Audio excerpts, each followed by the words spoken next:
All right, and we are live on YouTube. Cool.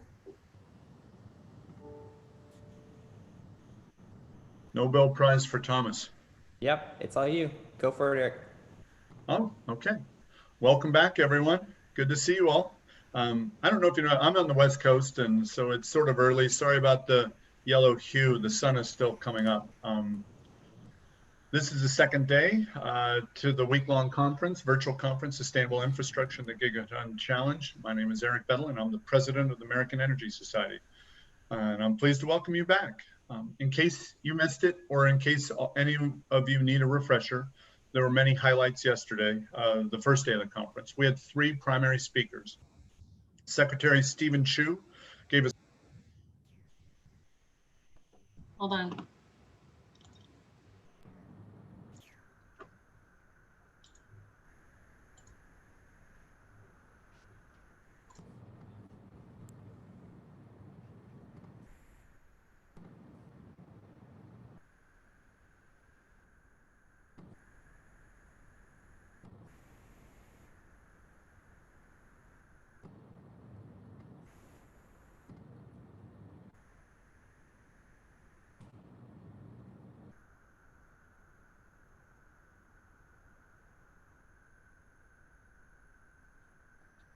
Okay, I guess I'll start again. I got muted. I'm sorry about that. Can you all hear me now? Yes, sorry, Eric. Somebody else had their computer going and it was having a repeat echo going on. So I had to. All right. Well, take two. How about take two? Actually, Eric, it sounds like it's yours. I've got no sound here. I don't hear anything from Eric's either. Can you hear me, Katie? Yes. Okay, should I go? Thomas? Yep, go. All right, so I'm going to take two. Welcome back to SISE, week-long virtual conference on sustainable infrastructure and the Gigaton Challenge. My name is Eric Bedell, and I'm the president of the American Energy Society, and I'm pleased to welcome you back to the second day. In case you missed the first day, or in case you need a refresher, there were many highlights on Monday, the first day of the conference. We had three speakers. The first was Secretary Stephen Chu, who gave us a quick history lesson about the changing climate, and then pointed out the unprecedented warming that is taking place right now. In his opening keynote, former DOE Deputy Secretary Dan Poneman offered, among many other topics, new ideas and new opportunities for nuclear power. And then in her address, Melanie Kenderdine of Energy Futures Initiative reminded us that choices about energy always have economic trade-offs. For instance, all energy, from oil to solar, will deplete and destroy ecosystems, environments, and regions if brought to scale. Basically, the speakers on the first day addressed the massive carbon problem and the need for solutions at similar scale. In other words, gigaton problems need gigaton solutions. Our next speaker has practical experience in search of gigaton solutions.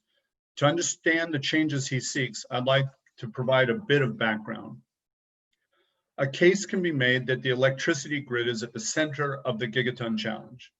Indeed, the grid might be modern history's greatest engineering triumph, the world's largest machine, and utilities are the operators. Most people don't know this, or even understand it, or care to understand it, even though their computers, their transportation, their communication, their medicine, their food, this conference, everything happens because utilities provide the electricity that powers it all. Even though utilities are the foundation for modern life, there is also enormous pressure for utilities to change, to reimagine the grid so that it better accounts for safety, fairness, abundance, and justice. Oh, and by the way, offline, before you all joined, we were speaking with our talking with our speaker, who shared with us another level of change that has to take place with respect to the coronavirus and safety and security, and having to deal with that, address that when sheltering in place. It's just too much to even comprehend right now. I'm still trying to wrap my head around it. To be honest, many utilities tend to resist this effort to make changes at gigaton scale levels because they're too big to change, or because their business culture resists it. Exelon embraces these changes, embraces gigaton scale change.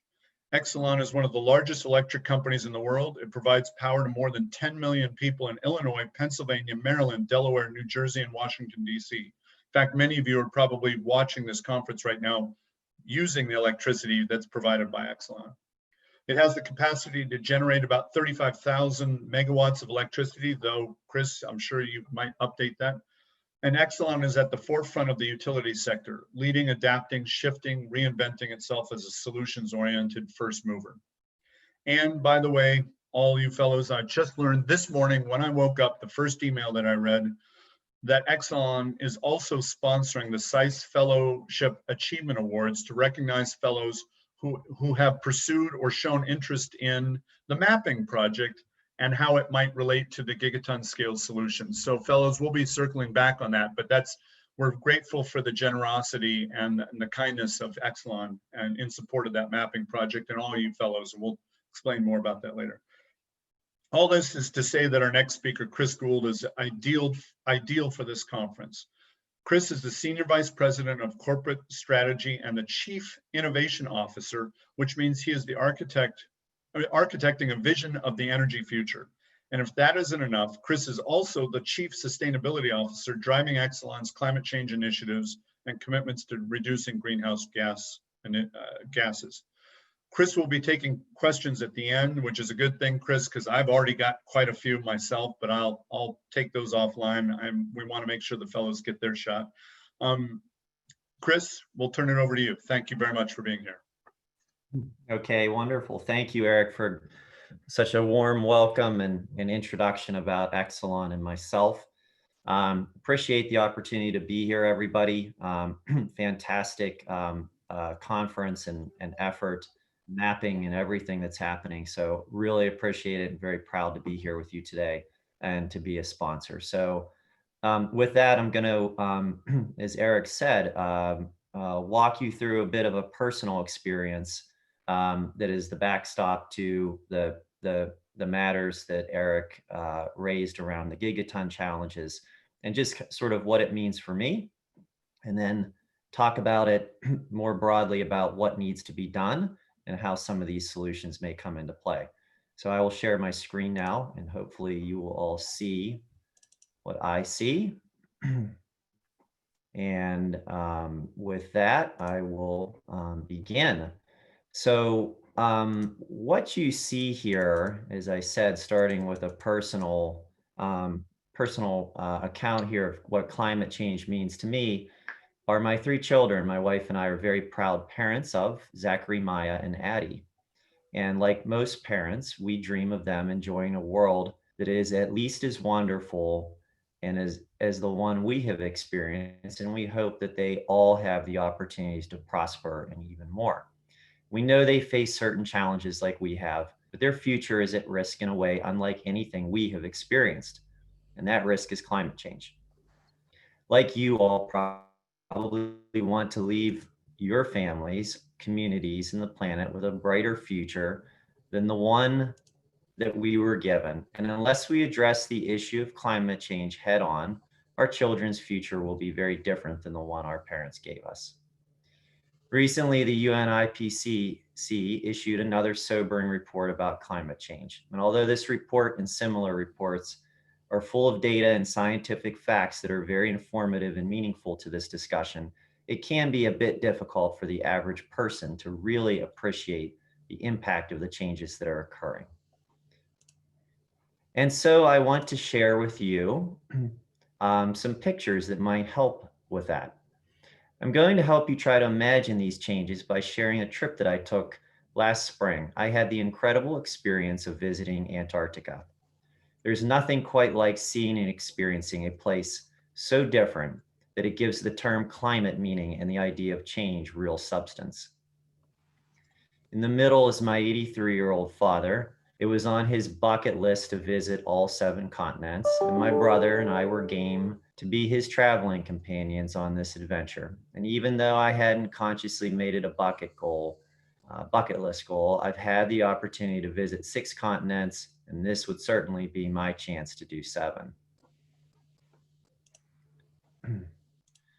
Most people's first question is, how did you get there? And this is where it gets interesting. This is Drake's Passage, the 600-mile waterway between South America and the Antarctic Peninsula. I learned that the cruising community calls it the washing machine because on ships, the water washing up on the portal windows looks like a laundromat washing machine with the water. I started to picture what happens to clothes in the washing machine, and I wondered if this would soon be my fate. And how do you know it's really Drake's Passage? You see that bird. It's called a wandering albatross, and they only live down there. Spotting them on the way to Antarctica is appropriately called a rite of passage to Antarctica because they have the largest wingspan of any bird on the planet at 12 feet, and it is the only bird that can fly continuously for 10,000 miles without landing. Besides being interesting about the bird and the laundromat, keep this picture in your head. We're going to come back to it when we talk about leadership being one of the key components of fighting climate change. And we'll talk about one of Antarctica's famous explorers, Sir Ernest Shackleton. The second question that I get is, what does it look like down there? And the best way to describe what it felt like to be in Antarctica is unearthly. It's the closest thing that I will experience to leaving the planet. Try to guess which. These are two pictures, two different pictures from two different places. Try to guess which one is the moon, one is a lunar landscape, and which one's Antarctica. Of course, the color on the right gives it away, but otherwise they are eerily similar lunar landscapes. But did it always look this way? This is an artist's rendering of what the continent must have looked like in the Mesozoic period when it was connected to the other land masses. It was covered with green trees. If you told its earliest inhabitants, dinosaurs, that one day their land would be completely covered in ice, they would have thought you were crazy. Looking at it now makes you believe and understand how dramatically things can change over time. And it's a perfect way to imagine the dramatic changes for the future as depicted by the IPCC report. Nobody knows exactly what happened way back then, but we do know from research that the period was marked by rising temperatures and CO2 levels. It is widely believed that the rising sea levels and ocean acidification as a result of global warming played the leading role in this transformation. So back to Antarctica. The Antarctic Peninsula is an area that scientists call a red zone, where there is evidence of significant global warming with measurable increased snow melt and loss of ice sheet mass. In the morning after we crossed Drake's Passage, our captain announced that we had arrived in Antarctica, and that if we looked in the water, we could get our first glimpse of the massive icebergs that pepper the sea against the backdrop of Antarctica. I jumped up, it's a 2.5-day trip. So as much as I could jumped up, looked out and saw these icebergs bobbing up and down in the water. And I have to say, I was not impressed. As he kept talking about the massive size of this iceberg, I slowly began to realize something unimaginable to me. It turns out I was looking at the wrong thing. What I thought was Antarctica in the backdrop was actually the iceberg. This is the A157A iceberg that broke off the Antarctic ice shelf. It's the size of Aruba. I thought the small little bobbing icebergs that I was looking at were the icebergs and the backdrop was Antarctica. Wrong. This iceberg can fit 3 Manhattans on it, and I don't mean the drink. This is where today's warning signs are particularly relevant. The UN report that I referenced specifically mentions Antarctica. Quote, in the Antarctic ice sheet, the rate of mass loss has tripled relative to the previous decade. I think we've seen this movie before. Recall what caused the massive change in the Mesozoic period. Remember what triggered it, climate change from the ocean acidification and rising sea levels from global warming. I hope this helps you all see what climate change looks like from my view from the window. and the similarities to how it has happened before. This was our first stop, Deception Island, named that way because it looks like an island, but because it's an old volcano, it is more like an atoll with a lagoon in the middle, not visible from the sea. What we're looking at are whale oil ruins from more than 100 years ago. Whale oil was an energy innovation in its time. It replaced candles. Unlike other sources of energy, it was odorless and smokeless, and you could use it to light lamps. Early adopters in Europe and in America gobbled it up. And of course, hunted almost to the brink of extinction, thousands of whales were killed and their remains processed into these boilers that you're looking at in Antarctica that stand today on Deception Island. So what saved the whales? Another energy innovation. Kerosene was discovered to be cheaper, more available source of light, and whales hunting slowed and eventually stopped. And this all formed the foundation of John Rockefeller's Standard Oil.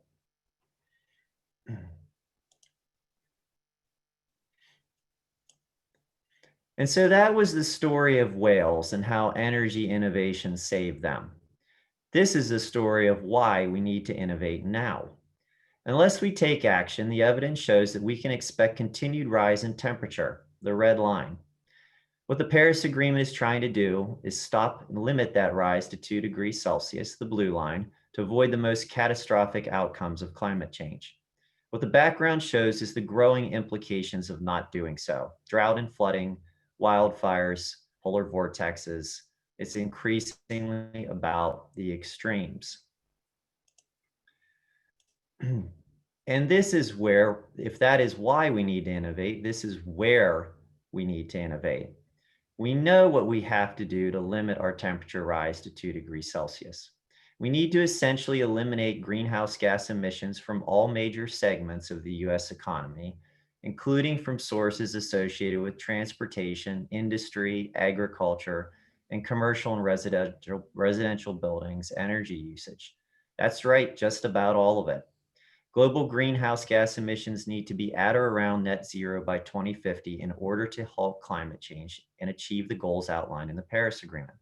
This means we must move from 53 gigatons of CO2 equivalent annual emissions today to about zero by balancing the amount of emissions that are released into the atmosphere with those taken out, the gigaton challenge. And how do we do that? Just like with the whales, we need to start with energy innovation. We start by cleaning the electric sector, preserving carbon-free nuclear and adding renewables and storage and greening natural gas to power the other 4 sectors. We need to turn this picture on its side. And so what could that look like? This picture shows how the transition needs to occur from the old to the new. In addition to preserving existing nuclear plants, which provide over half of all the carbon-free energy in the US, several key technologies will be at the forefront of decarbonization. Renewables, electric vehicles, hydrogen, carbon capture and storage, and biofuels, and probably many others that none of us can envision today. There is not a certain path, but we know a path needs to be developed and followed. These can help to reduce energy-related carbon emissions, which account for 62% of global emissions. A recent Morgan Stanley report, Decarbonization, the Race to Net Zero, estimated that $50 trillion will be needed globally in these technologies over the next 30 years. At Exelon, we're investing in these technologies for our customers. For renewables, we are investing capital to modernize the grid for many purposes, importantly, including to enable renewable integration for our customers in leading wind generation states, such as Illinois, Pennsylvania, where we have distribution and utilities. In addition to grid investment, Exelon is also an investor in Volta, a first-of-kind battery storage venture fund spun out of Argonne Labs to integrate wind and solar into the grid and commercialize storage where it's needed to integrate the renewables. In terms of hydrogen, Exelon was recently the recipient of a DOE grant to co-produce clean hydrogen at a nuclear facility. For carbon capture and storage, we are an investor in Net Power, a first-of-kind CCS technology. And for electric vehicles, Exelon is an investor in Proterra, a leading electric commuter bus technology, and we have made a public commitment to electrify 30% of our utility fleet by 2025 and 50% by 2030, taking a leadership role in our communities. And of course, we are a leading advocate for the preservation of existing nuclear plants, which provide over half of the carbon-free energy in the US today.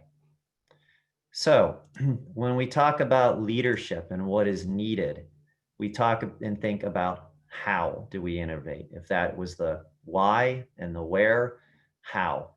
And the answer has to be with fearless leadership. And so we must ask ourselves, are these examples enough to achieve our 2C goals? The answer is no, not even close what we need for deep decarbonization. These are examples of technologies that have a path to commercialization, but so many technologies do not, and we need them all to achieve our 2C goals. And so I look back to my Antarctica trip for lessons and inspiration. This is the British explorer Ernest Shackleton, who led an expedition to Antarctica in the early 1900s. While on expedition, his ship, the Endurance, appropriately named, was caught on ice and crushed to pieces in the middle of the Weddell Sea, just off the Antarctic Peninsula. You can see his ship in the background and what he must have been imagining seeing that sight. He and his 28 members of his crew were stranded in Antarctica with only lifeboats and small amounts of provisions. This is a picture from that moment. Look at him. Look at his face. He is looking out at an endless sea of ice, looking for a path forward to achieve his goal of returning 28 men safely to their homes, just like we are looking for a path forward to limit the impact of climate change. So let me unpack this journey just a bit more to give some context. Shackleton's ship was crushed in the Weddell Sea that you can see on this to the right of the Antarctic Peninsula. He spent 15 months living on ice, eating seals, and moving his camps from location to location to avoid falling into the sea should the ice break beneath them before making a miraculous landing on Elephant Island in 2 small lifeboats. Only 9 days later, after 15 months of living on the ice through the Antarctic winter, he and 5 of his crew set sail in their tiny lifeboat to South Georgia Island, some 720 miles away. Remember Drake's Passage. Remember I said we'll come back to that picture. That's what he had to cross in a lifeboat. Imagine going across that waterway. With no navigation equipment, after 2 weeks, they miraculously landed on South Georgia Island. They land on the wrong side of the island, where they're looking for a fishing village, and they spend 2 weeks hiking across never traversed snow-capped mountains and forests before finding the village. They said that when they emerged from the forest to the village, the children thought they were Yeti monsters in ragged clothes. After being in the frozen Antarctic for 16 months, Shackleton and his men leave 3 days later to rescue their men on Elephant Island. 4 months later, and after 4 failed attempts, he reached Elephant Island. And against all the odds, he rescued all 28 men. His ship was crushed by ice and named the Endurance is certainly poetic at the very least. And so if we answered the challenge to climate change crisis in the same way that Shackleton answered the challenge to his men and mission, what would that look like? What would we do? How would we respond? How would you respond? Last week, Ceres issued an annual benchmarking report of the top 100 utilities in the nation on emissions. The report shows that Exelon is the cleanest by a factor of 2 times more zero carbon megawatt hours than the next highest, largest investor-owned competitor utility. But is that enough? Would Shackleton think that's enough? Does it measure up to his 20 months and 4 failed attempts at rescue? Think about the importance of failure in innovation. No, it's not. So we're doing more where we can be impactful. Last year, Exelon and the Exelon Foundation launched a first of its kind new $20 million climate change investment initiative, 2C2I, to cultivate startups working on new technologies to reduce greenhouse gas emissions and mitigate climate change in our communities. The focus of this initiative is to help the early stage startups challenging paths forward, often overlooked startups that need to find the next generation technologies to move forward and find a path in our communities that we serve in Chicago, Baltimore, DC, Philly, Wilmington, and Atlantic City. We're the first US utility to launch an impact investment with our foundation of this sort. We have some very exciting news coming out tomorrow about our first cohort of startups in the 2C2I program and our invitation for the second cohort. So please stay tuned and watch for the news from Exelon and the foundation. And a bit of advertising for the program. Do you have a startup or business concept for the next energy source to drive society forward? Do you have an innovative business approach for improving efficiency, reducing greenhouse gas emissions, or accelerating transportation electrification? Have you developed any inventions that could help our communities better adapt to the coming challenges of increasing heat, storms, and flood risk? Applications are open if you do. And so it comes back to the whales. I didn't know that Antarctica would hold so many lessons for me, and I'm so pleased to have the opportunity to share them with you today. Leadership saved Shackleton and his crew. Energy innovation saved the whales. Now leadership and energy innovation must and will save them. So I thank you for your time today. That ends my presentation, and I will welcome Eric. If there are questions, I will welcome them from the audience. Hey, Chris, this is fantastic. I don't know if it's possible to have chills throughout the entire presentation, but I did. Thank you, thank you, thank you. Yes, you do have questions. They're pouring in. I'm sorting and sifting through. I'm going to be calling on Louis, Giselle, Gavin, Suzanne to start, but Jay submitted a question that was in text. I'm going to paraphrase because he didn't have the benefit or to benefit from our offline conversation. He was asking about what does Exelon do about nuclear waste, et cetera. But I'm going to layer on a question on top of Jay's because I thought it was a good one. I will be using my notes on this exam, sorry, Chris. And what I'm going to do is ask, what about just immediate emergency? What about immediate response, such as the coronavirus? I thought the fellows might like, and the audience, and the audience too, might like to hear what was Exelon doing the day that we found out about, or the shelter in place? How did you respond to nuclear repair, et cetera, during Corona, and also nuclear waste?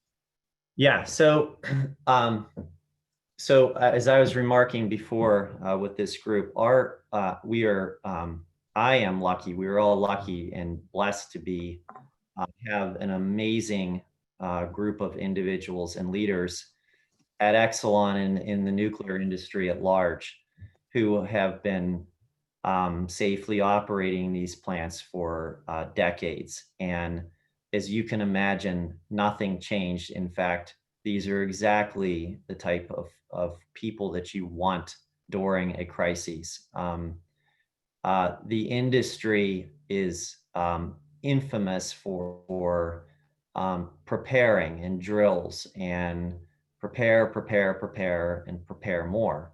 So seeing what was coming, I would say, is the first example is we obviously didn't wait until we knew about those orders. Our organization was preparing long in advance at the slightest hint of what was coming. And we had a wealth of preparedness and procedures that we could call upon for just such events, although nobody could anticipate the scale. So these were things about how to conduct refueling outages in safe manners and safe ways that would protect communities and also keep the lights on and the clean energy for our customers and communities.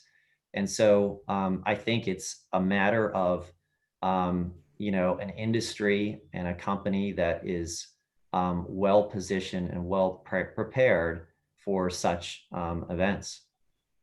Crisis was already built into how do you respond, right? I mean, it was already part of the DNA, so it has to be. It's part of the DNA. It's part of the industry. It's part of what makes the nuclear industry what it is. And so the challenges that arise are never going to be what they look like on paper, but Right. the training, the preparedness are all part of the DNA and can be activated immediately for such purposes. Great.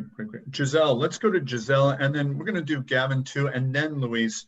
Giselle, do you want to lead Yeah, off? sure. You can hear me, right? Yes. Yes. Oh, hi, Chris. Thank you so much for your presentation. I'll make it quick. In regards to Exxon's support for nuclear energy, one of the things I personally think is going to be extremely important in encouraging more nuclear energy use in the future is the persuasion to have more people be comfortable with nuclear power plants, like how they view traditional fossil fuel power plants.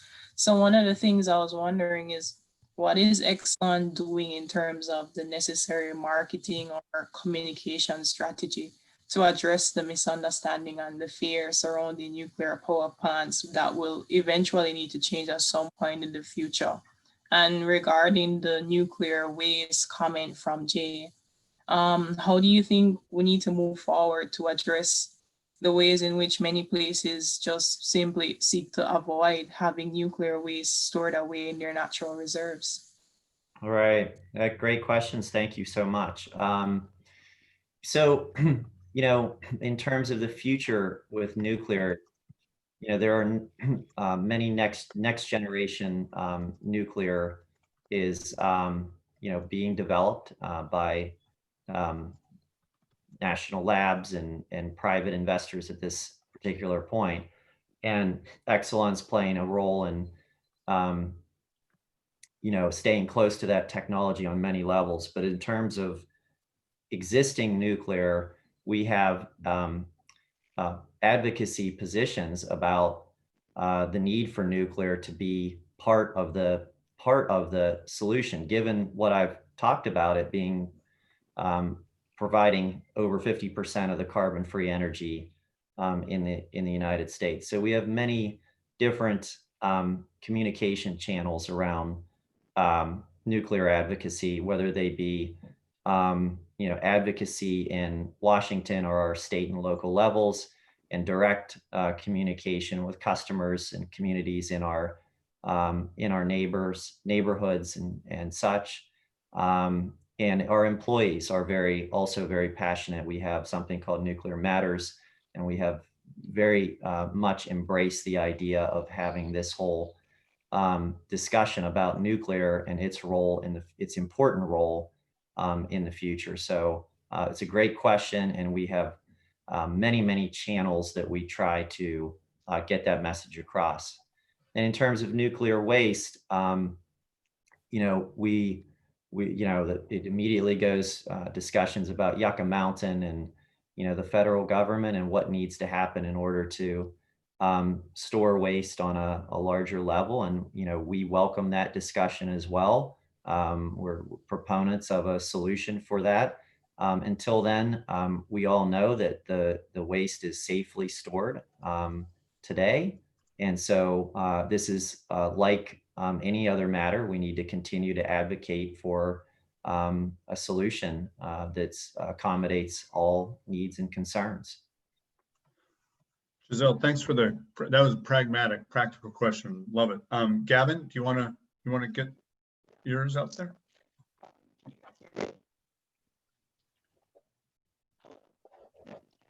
Gavin? I guess it's not working. Oh. Do you want to type, Gavin, do you want to type your question and I can, if we can't hear you? How about now? Can you hear me now? Yes, yeah. Yes. And, thank you, Chris, so much for coming on today. It's like hearing your talk. So, around this topic. All right, well, Gavin, while you work that out, Suzanne, how about Suzanne, and then we'll go to Louis and then Gavin again. Keep trying, Gavin, or text me. Suzanne, you want to go?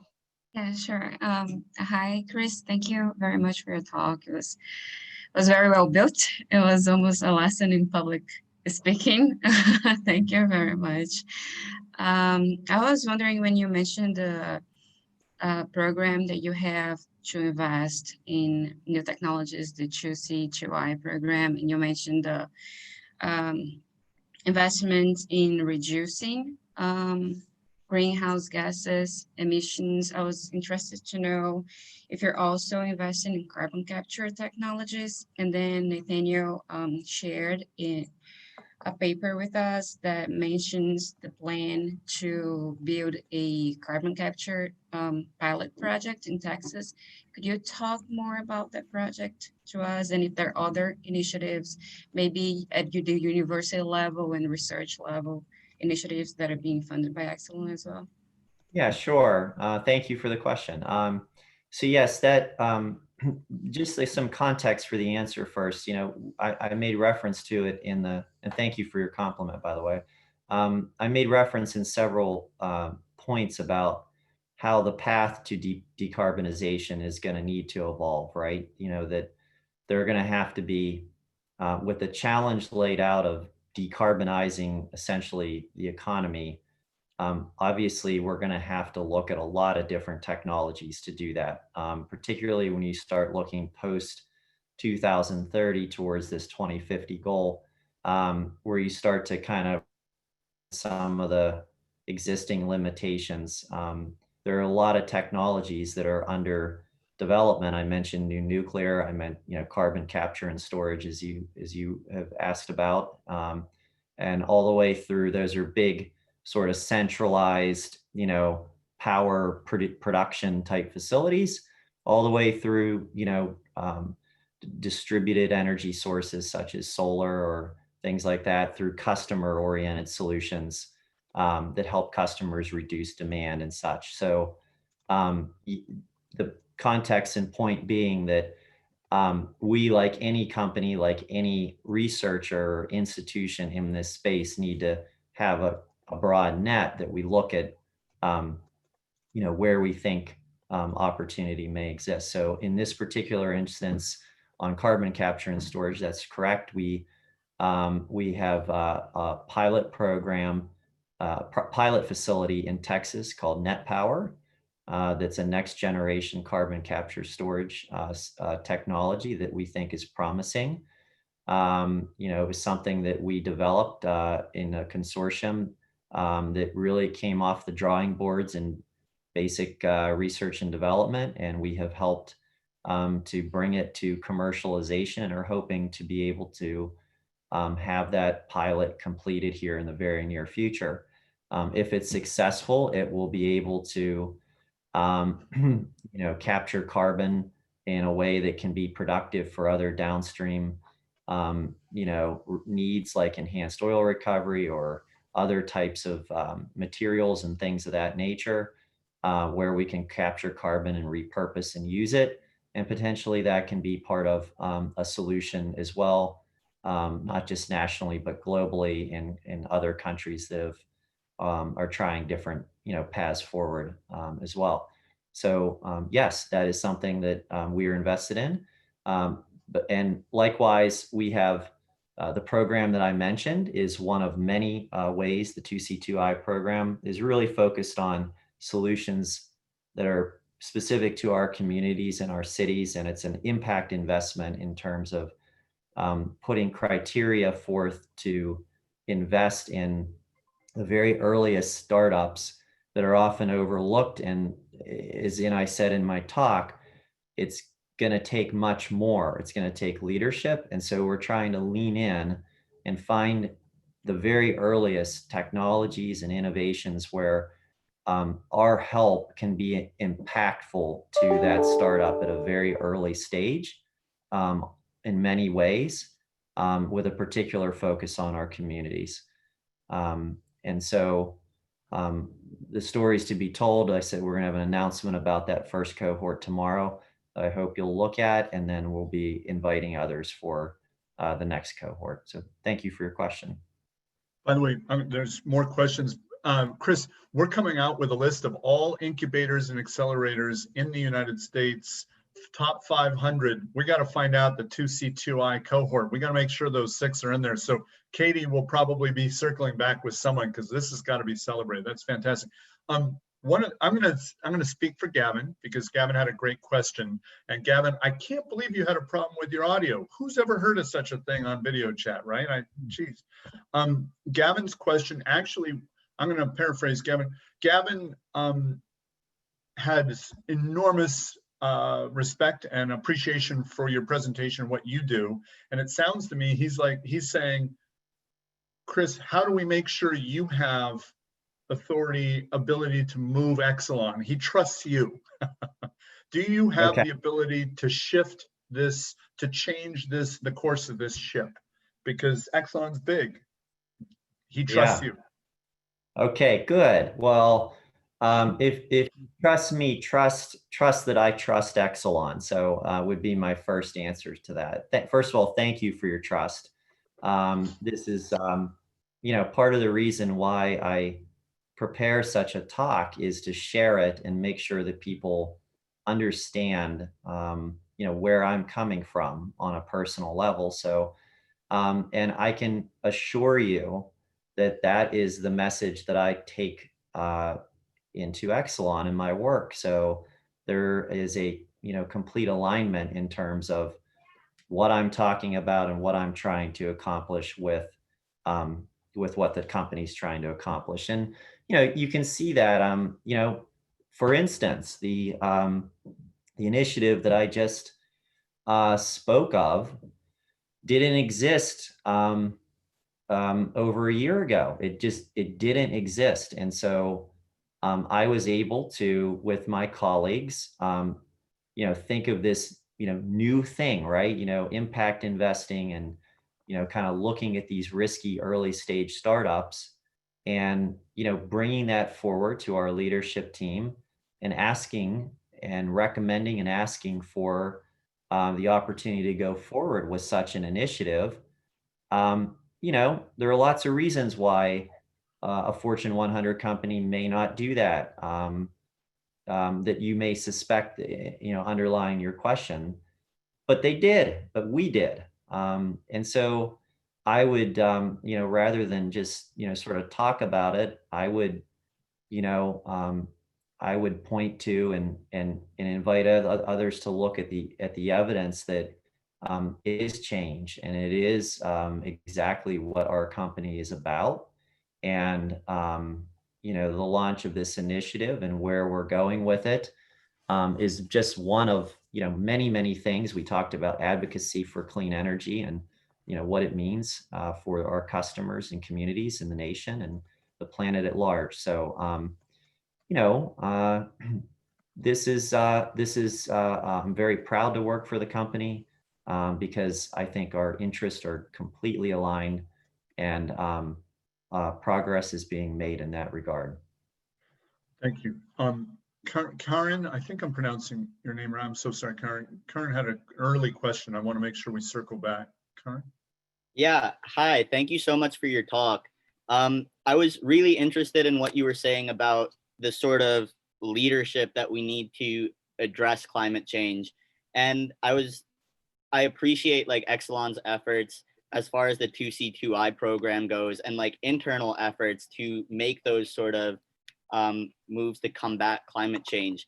But what is Exelon doing to shape the markets and put together sort of broader coalitions in the utility space that could really be that type of visionary leadership that you were talking about? You did talk about like Exelon being the cleanest utility. How are you guys focusing on, I guess, collaborating with other utilities to, I guess, spread best practices in a way? Yeah, great question. Thank you. And I guess my initial response is it's through a series of, I would say, formal and informal channels that we do what you're talking about. The industry actually has particularly nuclear, but it transcends that across the delivery business, the wires business as well, which is, on the path of change as well, particularly at the distribution level.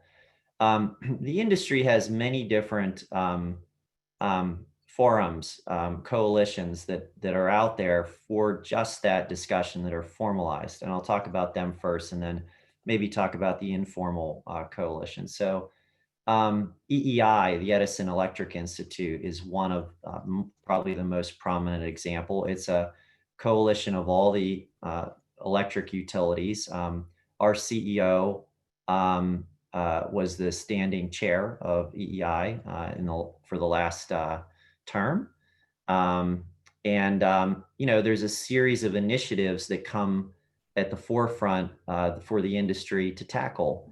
And, technology, innovation, policies and things of that matter that can drive change towards climate are always at the top of those agendas, and they form the basis of the industry's advocacy on many levels. So that would be an example of one formalized structure that we're part of, along with our utility partners, and in fact chaired up until the term limit. And informally, I would say, there's an enormous amount. For instance, in my role, I have the strategy, innovation, and sustainability, and in my role, I have a lot of informal relationships with my colleagues at not only other energy companies, but other outside the industry perspectives as well, which I think is critically important. If you look at innovation, disruption, and sort of how industries have changed, not the electric, but just learn from examples, you'll see that oftentimes change comes from outside the industry. And if you look today at what's happening with transportation and how that's disrupting the electric vehicles, and how that's all playing out in the traditional ICE vehicle mobility sector, look at the amount of change that's occurred in that time period. And of course, that's an impact to the utility sector, which is a fantastic opportunity to electrify transportation, which means we have to clean. So there's a lot of consortiums and groups, formal and informal, that have coalesced around the idea of electrification in our communities, and perhaps targeting how can we put forth and enable the adoption of electric vehicles in our communities in a way that's accessible and equitable for all people who want clean mobility and clean energy. And so there's I think if I might be so bold to say, the challenge isn't that there aren't enough of those forums and consortiums. The challenge might be there are so many, it's hard to pick, and it's hard to really focus in. And so there's real power in having coalitions around these things, and it's something we encourage and try to activate in our communities. Chris, so this is great. By the way, the questions are pouring in. So I'm going to be going to Claudia and then probably Arpana. But first of all, Barbara and Tony have questions about 2C2I, and sounds like we've got some budding entrepreneurs. Nathaniel has a question, really a great question, about this conflict between nuclear power, which is centralized big capital investment, and the pressure and the the trend toward distributed resources. So there's some great questions there. I do want to go to Claudia and then others, and we're going to try and get to them all. Chris, we may have to ask you to answer some of these offline. I mean, it's just, they're pouring in. Yeah, great. I'd rather have that than the other way. So I welcome it. So the question, Claudia? Yes. So thank you, Eric. Thank you, Chris. My question is, what are the key factors that Exelon consider for making investments in climate change initiatives? I wonder if there are partnerships or alignments at the regional or state level with goals that are linked with climate change. Yeah, it's a great question.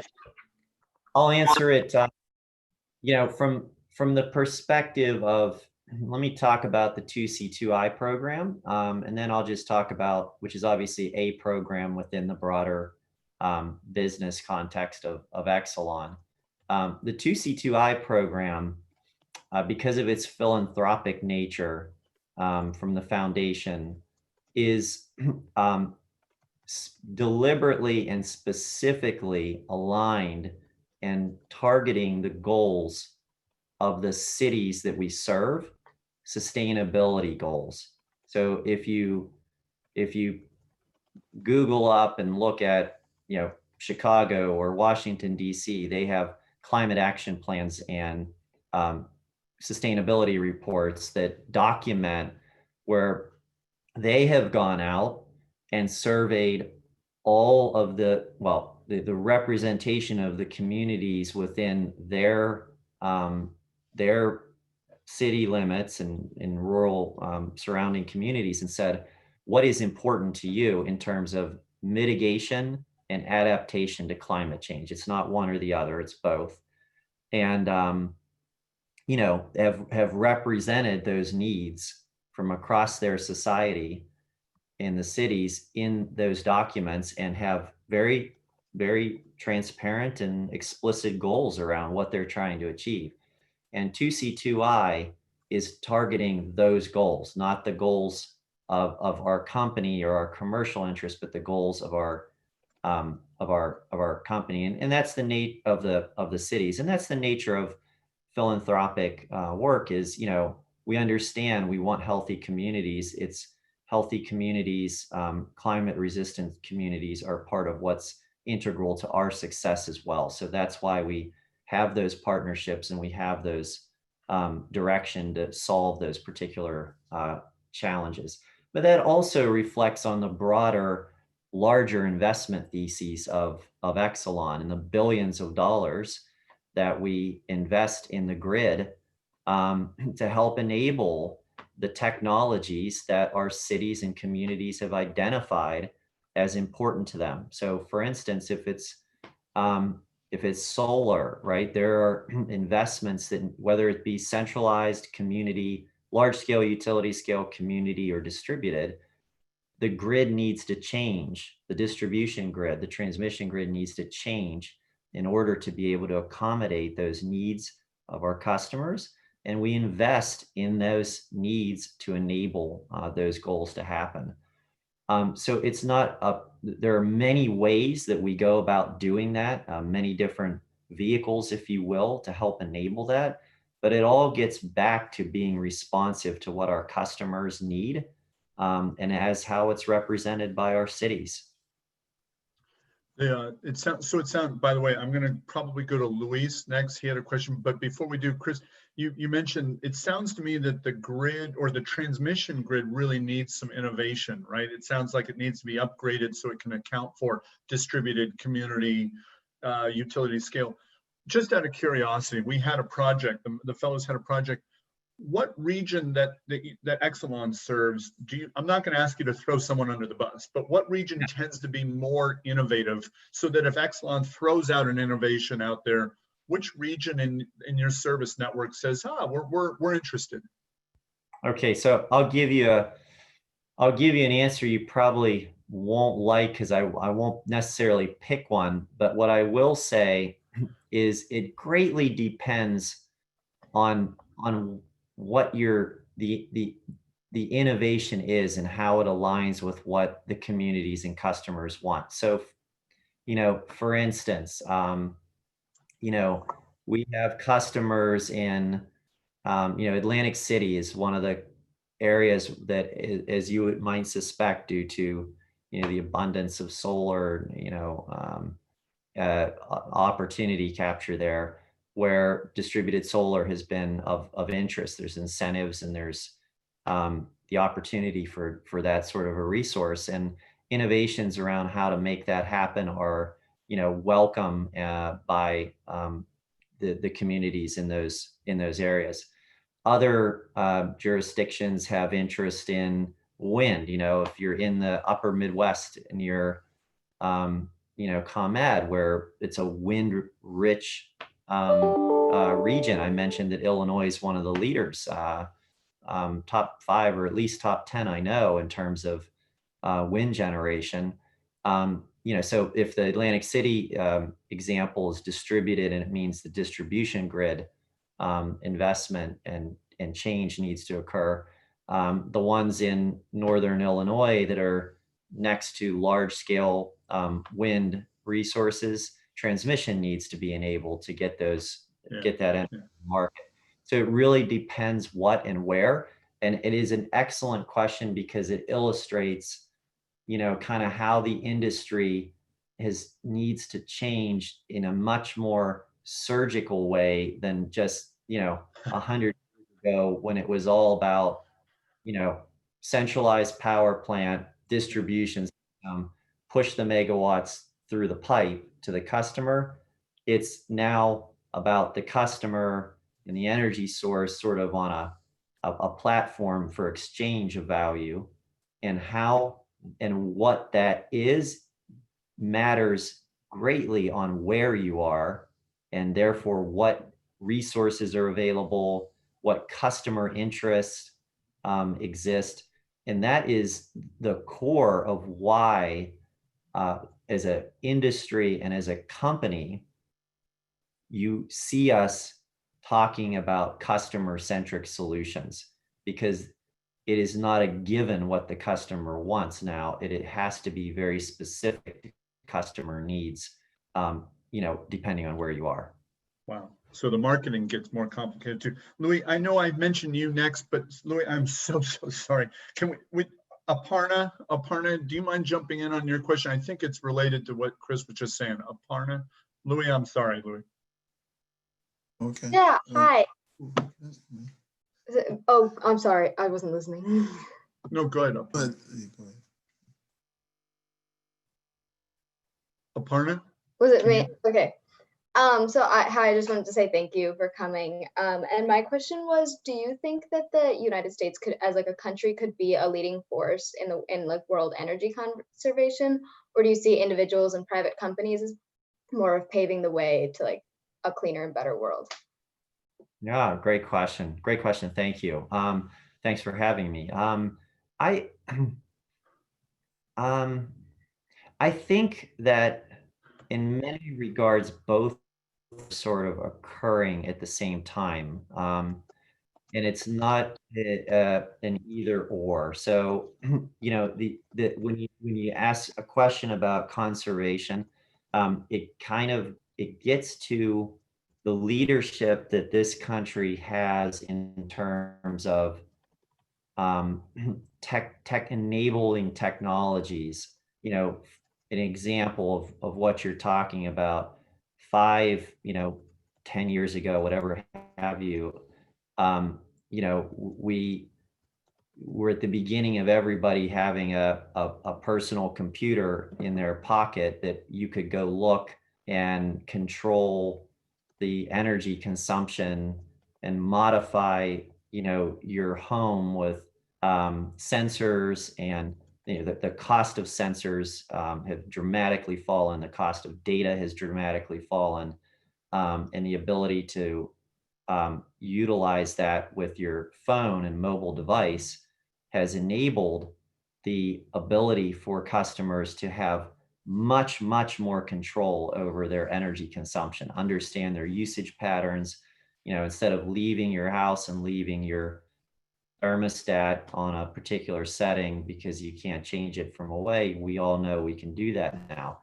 And I think the United States, through its leadership in digital technology and communications and all the things that enable that, will continue the policies that enable that in our country, the entrepreneurial spirit, all play together. So I think if you have entrepreneurs and technologists who are trying to bring that to market without the policies and regulatory structures that allow that's a challenge, right? Because they can't get it to market. And vice versa, if you're trying to incent that, but you don't have the underlying universities and labs and entrepreneurs who can really see that, that's a challenge too. And so I think it's the combination of the two that really is the secret sauce that makes that work.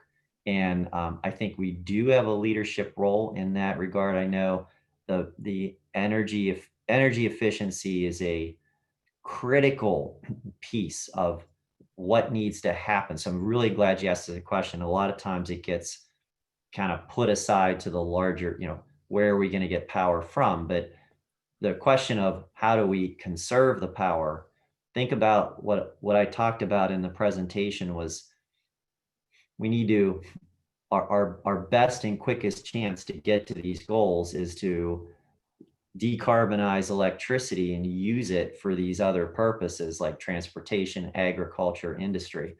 Think about the pressure that will put on the grid and the customer affordability for electricity and all these things as we use more and more of it and displace it with other forms of energy. Conservation, the more you use that conservation is going to be an absolutely, it already is and will continue to be an absolute necessity for customers to be able to manage their electricity even better, to save money throughout that transition.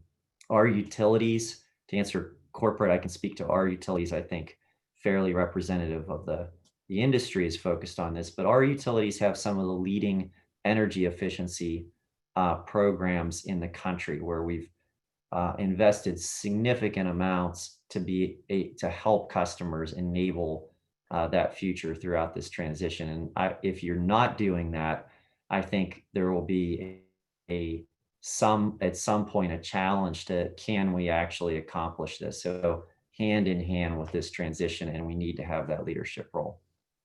So we have a lot more questions, but we probably have time for just a few more. I'm going to go to Louis, and then Val's probably going to get the last one. But before we do, Chris, it's one of those simple formulas, right? Energy not used, that's very sustainable, right?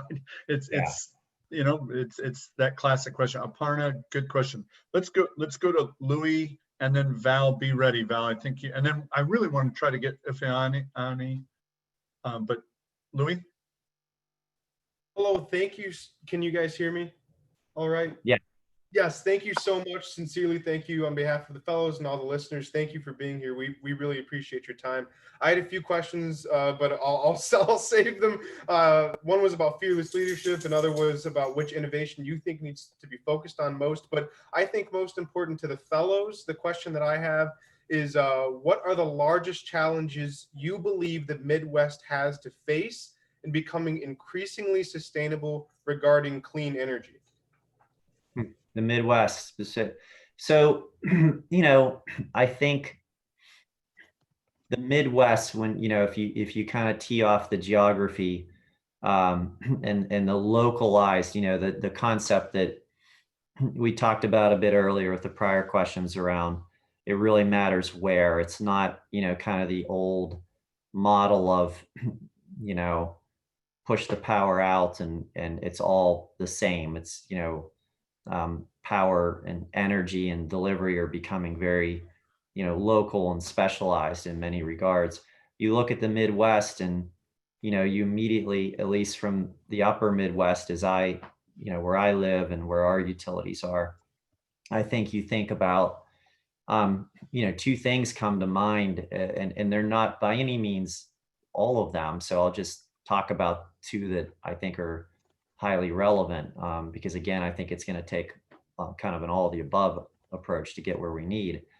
But I would say, clean, starts with existing nuclear and wind in the upper Midwest, where the resource for wind is abundant, and nuclear, carbon free, existing, not building new ones. The existing fleet is providing clean power as well in abundance. And so when you think about those two resources working together, you have a great combination of baseload clean nuclear that runs 24/7, 365 net of any planned outages, and 90+% capacity production rates.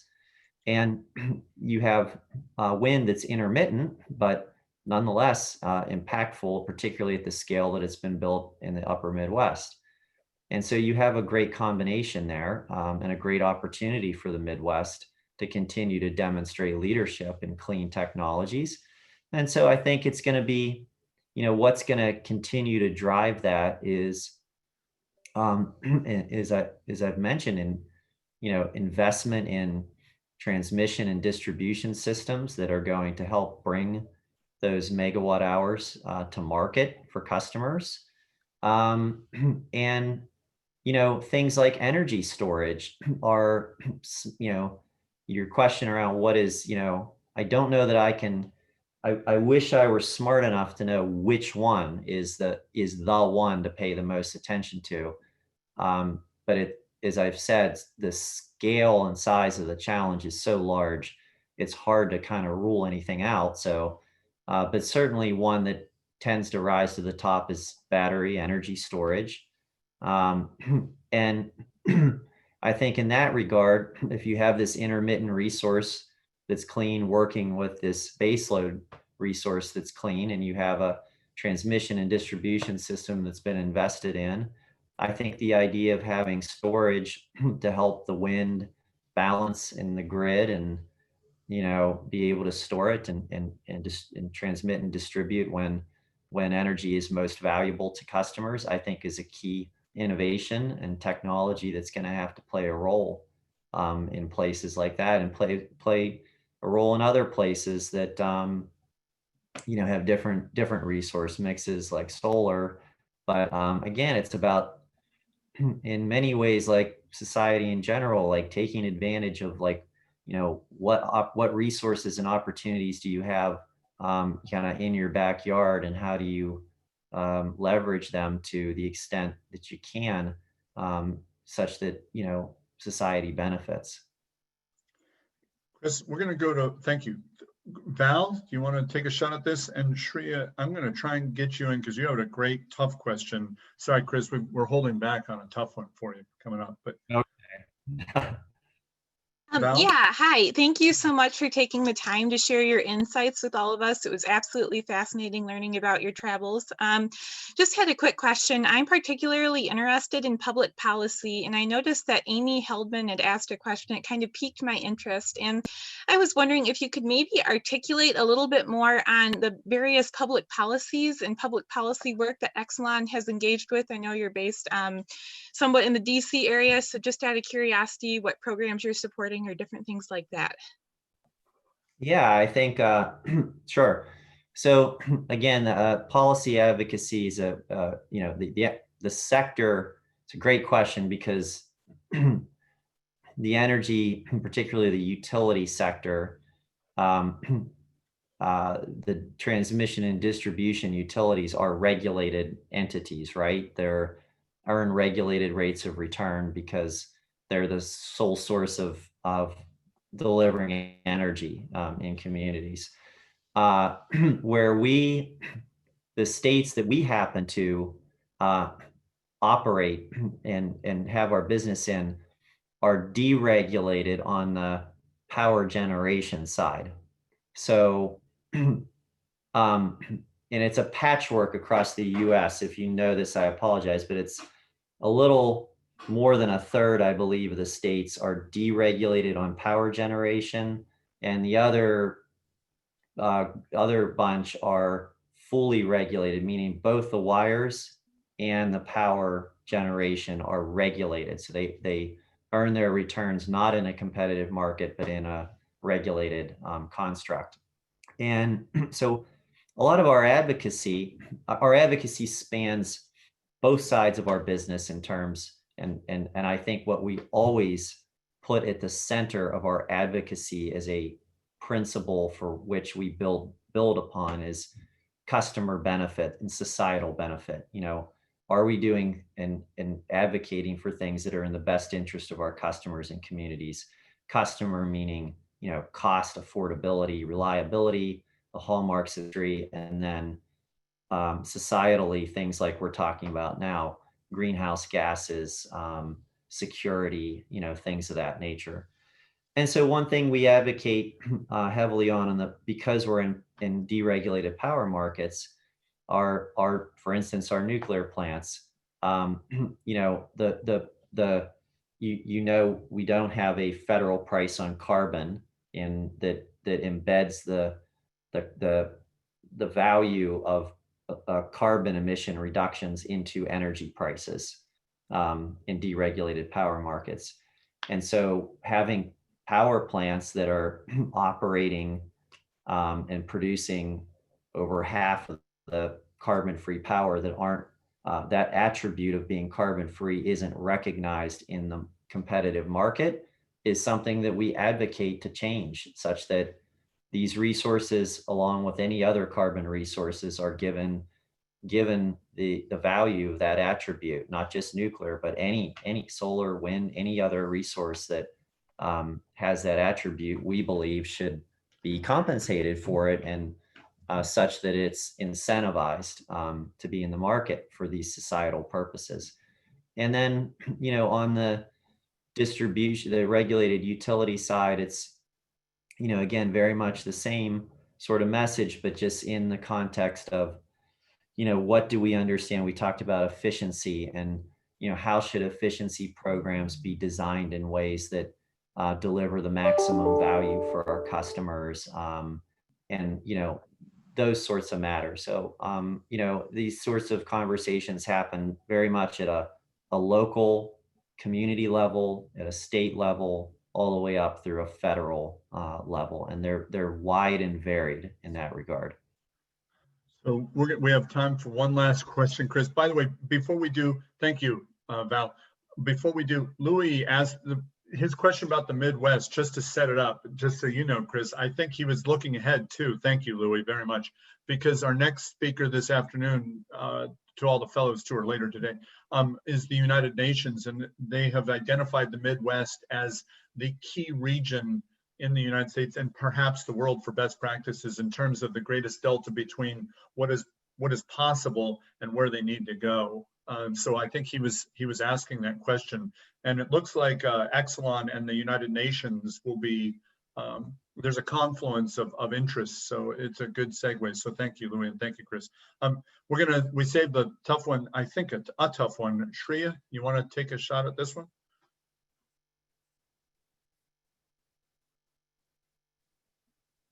Shreya. If we can't.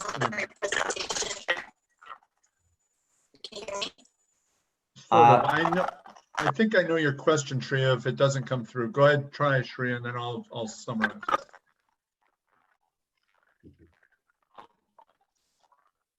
Okay, hi. So my question was just like, I was looking to. Can you hear me? Oh, no. Shreya, I'm going to try and take a stab at it, if you don't mind, if that's okay. Chris, it's the classic question.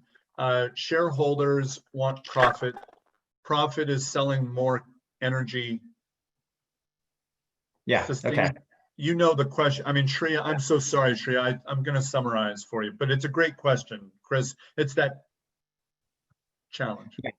Okay, so if I can paraphrase, you know, how do we reconcile shareholder interests with societal customer interests, and in the context specifically of, it would seem the incentive is to sell more megawatt hours. So how do you reconcile that with conservation and whatnot?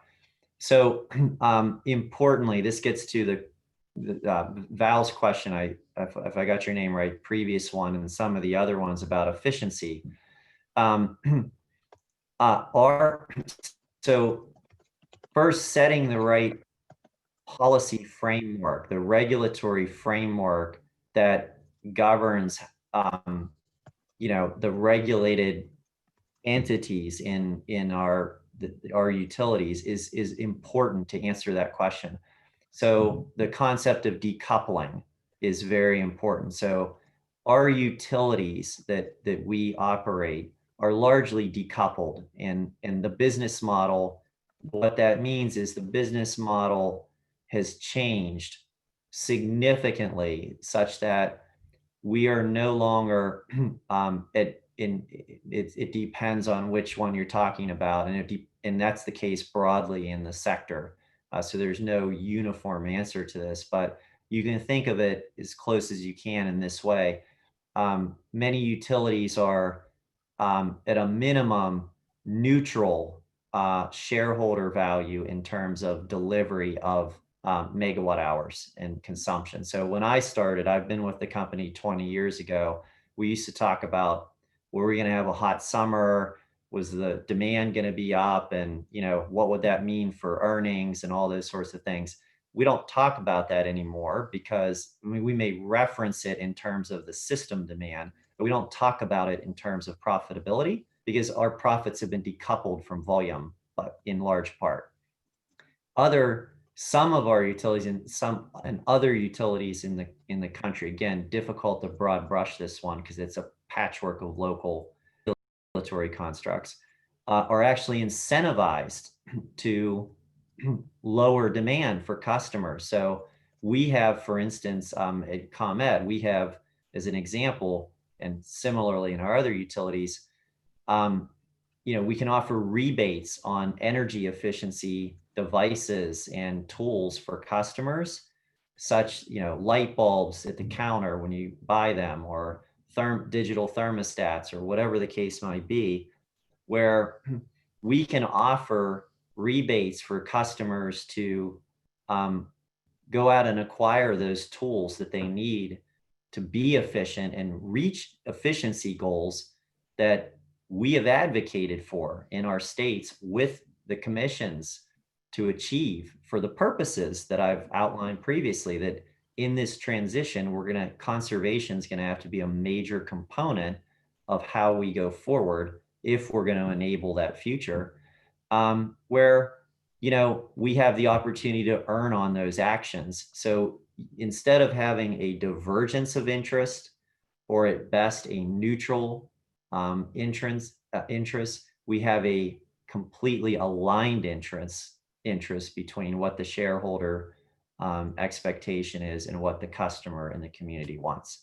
So that's how that's evolved over time. And I see that continuing to evolve. This gets a little bit to the question about, can the US play a leadership role and all these sorts of things that we've talked about previously.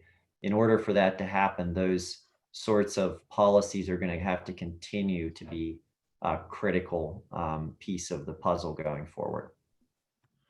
Chris, we're going to wrap up. It's going to come to a screeching halt just because we've gone. Thank you.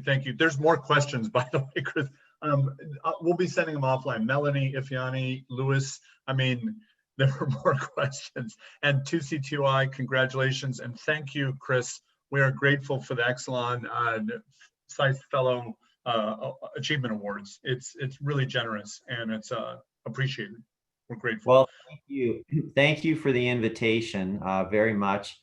And thank you for letting me indulge you all with my travel. I hope it provided an interesting backdrop to this, this whole topic.